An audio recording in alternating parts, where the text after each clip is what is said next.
এই হচ্ছে বর্তমানে শাঁখারিয়ার যে ভাঙ্গনের পয়েন্টটি রয়েছে সেই ভাঙ্গনের পয়েন্টের অবস্থা। এখানে শত শত মানুষ এসেছে এই ভাঙ্গনের বস্তা ফালানো দেখতে, কারণ রাস্তার অর্ধেকটা জায়গা ইতিমধ্যে ভেঙে গিয়েছে, যে ভিডিওটা আমরা এর আগে দিয়েছিলাম। আর আজকে এখান দিয়ে প্রচুর পরিমাণে মানুষ এসেছে, আর এখানে বর্তমানে প্রচুর পরিমাণে বস্তার কাজ চলছে। আর এখন অনেক জিও ব্যাগ এখানে রেখে দেওয়া হয়েছে এবং এখানে প্রায় 15 থেকে 20টি নৌকা দিয়ে একসাথে কাজ চালানো হচ্ছে, যাতে এই রাস্তাটাই রক্ষা করা যায়। এখন কত মানুষজন এখানে দাঁড়িয়ে দাঁড়িয়ে দেখছে।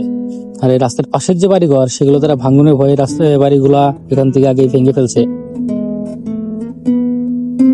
দেখুন দেখুন এখানে বিল্ডিং গুলো রয়েছে, সেগুলো এখান দিয়ে ভেঙে ফেলার চেষ্টা করা হচ্ছে এবং আশেপাশের যে ঘরগুলো ছিল সবগুলি তোমাদের ভেঙে ফেলা হয়েছে। আর এখান দিয়ে নৌকা দিয়ে ছোট ছোট জিও ব্যাগ ফেলা হচ্ছে এবং এর পাশে কিন্তু বড় যে টিউব ব্যাগ গুলো আছে সেগুলো এখান দিয়ে ফেলা হচ্ছে।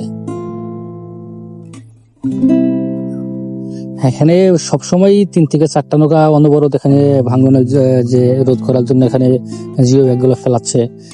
কয়েকটা দিয়ে বড় টিউব ব্যাগ ফেলানো হচ্ছে, আর বাকিগুলো দিয়ে ছোট ছোট যে জিও ব্যাগ আছে সেগুলো এখানে ফেলা হচ্ছে।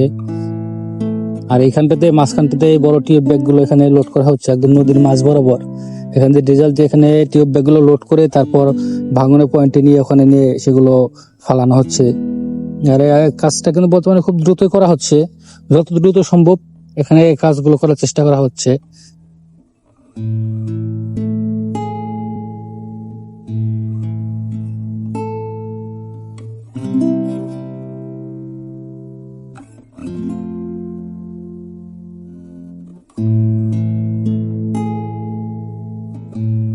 আর এখানে জিও ব্যাগ গুলো সেলাই করা হচ্ছে যাতে অতি দ্রুত জিও ব্যাগ গুলো ভাঙনের জায়গায় ফেলানো যায়। আর এই দেখুন জিও ব্যাগ গুলো এখান দিয়ে ফেলা হচ্ছে। আর এভাবেই গত 5 দিন যাবত এখানে কাজ চলছে, যাতে এই মেইন সড়কটি বাঁচানো যায়। বহর থেকে তারাকান্দি যাওয়ার যে মেইন সড়কটি, সেই সড়কটা বাঁচানোর জন্য আপ্রাণ চেষ্টা করা হচ্ছে। সকলেই সম্পূর্ণ ভিডিওটি দেখবেন এবং ভিডিওটি লাইক এবং শেয়ার করে দিবেন। সকলকে ধন্যবাদ।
বাংলার বারে এত লোকজন জড়ো হয়ে গেছে।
গোপালপুর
Amen.